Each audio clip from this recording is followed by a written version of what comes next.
Hebreus capítulo 11, versículos 17 até o 22. Nós vamos estar estudando nesses capítulos de Hebreus, especialmente no 11, os heróis da fé. Nós vimos o que é a definição da fé. Fé é você ter certeza daquelas coisas que você ainda está esperando, que ainda não se concretizaram, ou seja, a concretude de uma coisa que ainda não se concretizou, como se você já a visse formada, formatada, perfeita, fisicamente diante de você. Então essa é a definição de fé, é a expectativa feliz daquilo que a gente ainda não sabe que aconteceu, que está por acontecer. A, a convicção de fatos ou de coisas que vão acontecer, mas ainda não aconteceram. Essa convicção é que a gente chama de fé.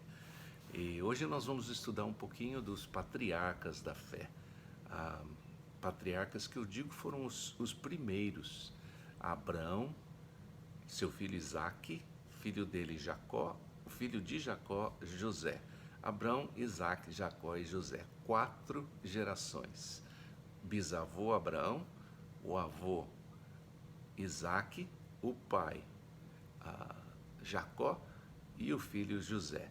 Então, nessas 4 gerações que a gente chama de patriarcas, porque na verdade a nação de Israel nasceu a partir da pessoa de Abraão.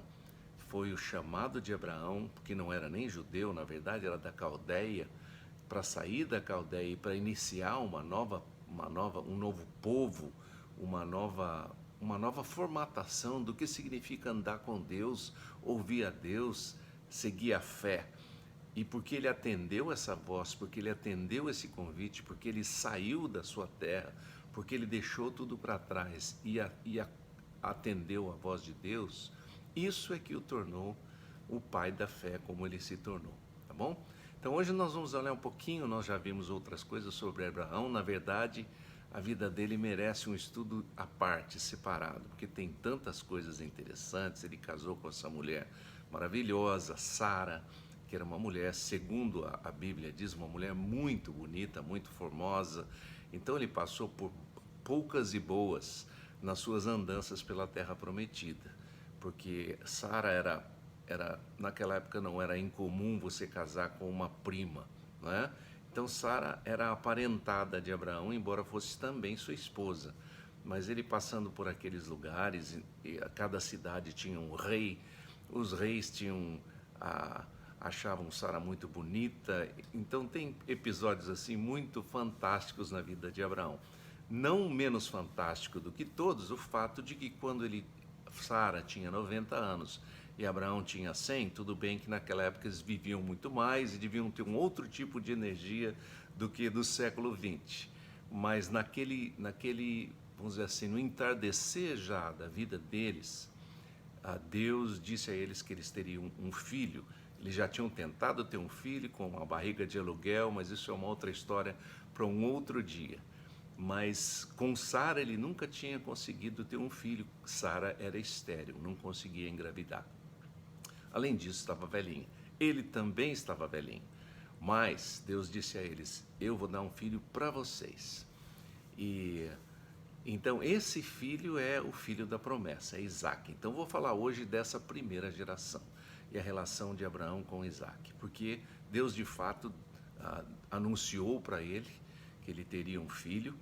E a maneira de Deus conversar com Abraão é uma maneira interessante, intrigante, né? Porque nós vemos no Antigo Testamento isso que a gente chama de teofanias. Teofanias são manifestações de Deus. Theos é Deus, né? Fania é uma manifestação. Então, uma manifestação de Deus. Deus se manifestou. Na verdade, ele veio como um grupo de visitantes, 3 visitantes. Eu não sei se isso já simbolizava lá no Antigo Testamento a Trindade, mas 3 pessoas vieram visitar Abraão, sentaram com ele à mesa e deram todo esse recado de Deus. Eventualmente, Abraão entendeu que eles eram mensageiros de Deus, que era o próprio Deus se manifestando e trazendo a sua palavra para ele. Qual era essa palavra? Você vai ter um filho. Nesse filho vão ser benditas todas as nações da terra. Então o propósito de Deus, como sempre é de abençoar. A razão pela qual Deus escolheu Israel não é porque Israel fosse melhor ou maior, ou na verdade era uma nação muito pequena, uma nação, na época de Abraão, uma nação iniciante. Havia um homem e uma mulher estéril. Então eu vou te dizer que essa é um começo humilde, né? Um começo não muito promissor. E com esse começo, Deus criou a nação de Israel e através dela tem abençoado todas as nações da terra, porque através dela viria o Messias, que é o Salvador de todo mundo.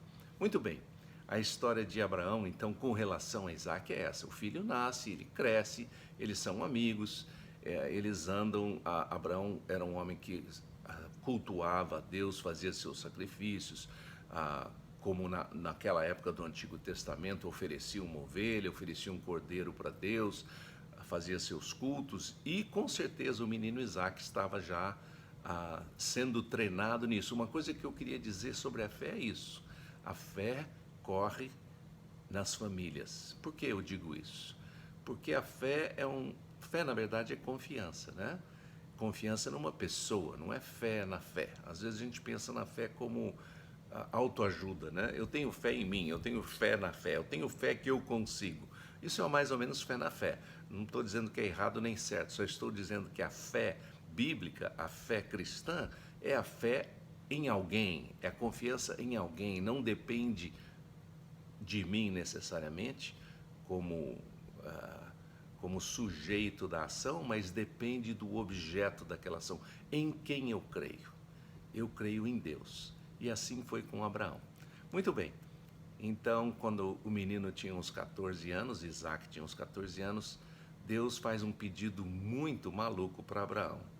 Ele comunica ao coração dele e diz para ele assim: olha, eu quero que você entregue o seu filho Isaac para mim, que você o leve para esse monte, o Monte Carmelo, e você o sacrifique ali.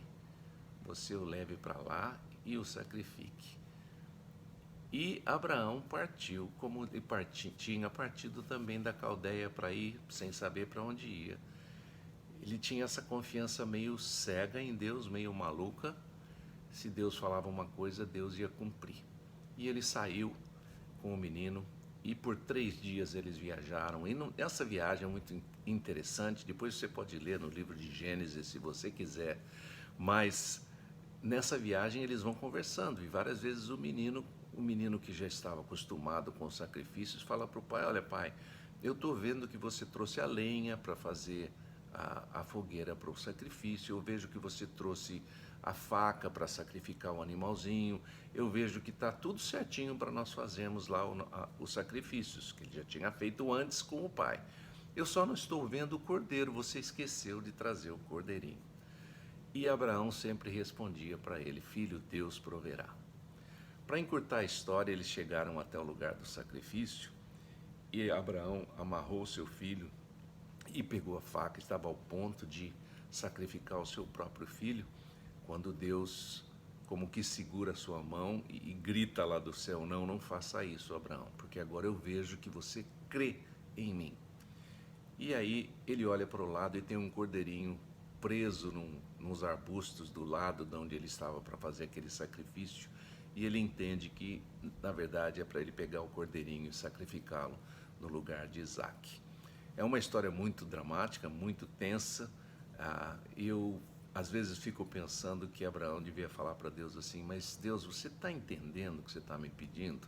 Você está me pedindo para eu entregar o meu próprio filho. Você não tem ideia do que é isso.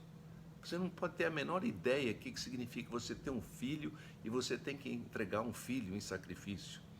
E eu imagino Deus lá no céu, assim, pensando, com a barba branca grandona, e ele pensando assim: eu entendo perfeitamente, Abraão, porque Deus foi um pai que entregou o seu próprio filho por nós.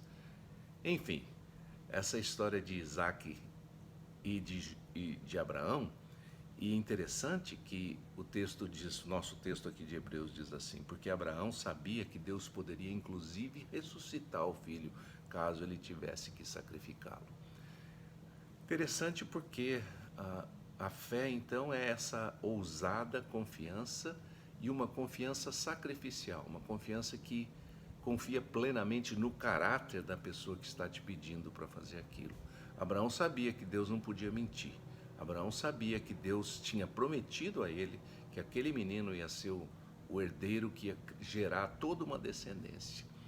E Abraão, então, confiou em Deus. Creu que Deus podia, se fosse o caso, até ressuscitá-lo da morte, porque Deus não mente e Deus é bom. Boa semana para vocês, até a próxima.